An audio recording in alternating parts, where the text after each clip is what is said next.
బెజవాడలోని ప్రముఖ విద్యా సంస్థ శారద ఎడ్యుకేషనల్ సొసైటీ ఈ నెల 29న 50 ఏళ్లు పూర్తి చేసుకుంటుంది. ఈ నేపథ్యంలో ఈ నెల 29వ తేదీన స్వర్ణోత్సవ వేడుకలు జరుపుకోనున్నట్టు శారద ఎడ్యుకేషన్ సొసైటీ కార్యదర్శి కుండ రామనారాయణ తెలిపారు. 1974లో ప్రారంభించిన ఈ విద్యా సంస్థ నిరంతరాయంగా సేవలందిస్తూ స్వర్ణోత్సవ సంబరాలకు సిద్ధమైందన్నారు. పూర్వ విద్యార్థుల నిరంతర అనుసంధానం చేయడంలో భాగంగా ఈ కార్యక్రమాన్ని నిర్వహిస్తున్నట్టు తెలిపారు. శారదా కళాశాల ప్రస్తుత భవిష్యత్ విద్యార్థులకు సపోర్ట్ నెట్వర్క్ బలోపేతం చేయడమే ధ్యేయంగా పనిచేస్తున్నట్టు పేర్కొన్నారు. స్వర్ణోత్సవాల్లో కళాశాల చరిత్రను విద్యార్థులకు వివరించడం, పూర్వ విద్యార్థుల విజయాలు గుర్తు చేసుకోవడం వంటి కార్యక్రమాలు ఇందులో ఉంటాయన్నారు. నా పేరు L Sridhar, Sharada junior college. ఈ కాలేజీలో నేను 1980లో జాయిన్ అయ్యాను. అప్పటికే కాలేజ్ ఇక్కడ స్థాపించబడింది. 1974లో హనుమాన్ పేటలోంచి రెంట్కి ఉండేవాళ్ళు కాక ఈ స్థలం తీసుకుని ఈ స్థలంలో సొంత భవనాలు కట్టుకుని మొట్టమొదట జూనియర్ కాలేజీగా స్టార్ట్ చేసి డిగ్రీ కాలేజీ, తర్వాత స్కూల్ కూడా పెట్టారు.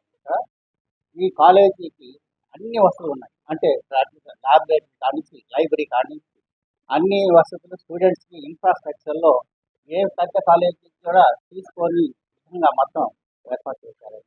అప్పటి లెక్చరర్స్, మేనేజ్మెంట్ వాళ్ళ సహకారంతో అన్ని ఏర్పాట్లు చేయడం జరిగింది. ఈ కాలేజీలో ఇప్పుడు మేము అప్లికేషన్ చేసి అడ్మిషన్ చేసాము. 25,000 మంది స్టూడెంట్స్ ఇక్కడికి వెళ్ళిపోయారు. అంటే జాయిన్ అయ్యి చదువుకుని ఇక్కడ మన కాలేజ్ ఇప్పుడు ఈ సంవత్సరం 26,000 మంది స్టూడెంట్స్ చదివారు. 26,000 మంది ఆ నంబర్ వెళ్తా ఉంది. అంటే అన్ని వేల మంది స్టూడెంట్స్ ఈ కాలేజ్ చదివి అందరూ గొప్ప గొప్ప వాళ్ళు అయ్యారు. అన్ని రంగాల్లోనూ కనపడతా ఉన్నారు. ఫర్ ఎగ్జాంపుల్ మీరు ఆ టీలో చూసే శేఖర్ మాస్టర్ అన్న మాస్టర్ ఏంటి అసలు ఒక్కటే కాదు, చాలా మంది చాలా రంగాల్లోనూ కనపడతా ఉన్నారు. అందరూ ఒకసారి కలిస్తే బాగుంటుందని ఆలోచన మా కాలేజీ సెక్రటరీ గారు కుందా రామశాస్త్రి గారు ఆలోచన. అందరినీ ఒకసారి మీట్ ఒకటి పెట్టాలి, అందరం కలిసి ఒక అల్యూమిని మీట్ ఒకటి పెడదామని ఆలోచించింది. అందుకని మొట్టమొదటిసారిగా అల్యూమిని మీట్ ఈ కాలేజీలో ఫస్ట్ టైం ఆయన ఆధ్వర్యంలో జరుగుతుంది. అంటే అన్ని college, Sharada degree college, junior college, school అన్ని కూడా ఒకసారి మీకు తీసుకురావాలని నా ఉద్దేశం.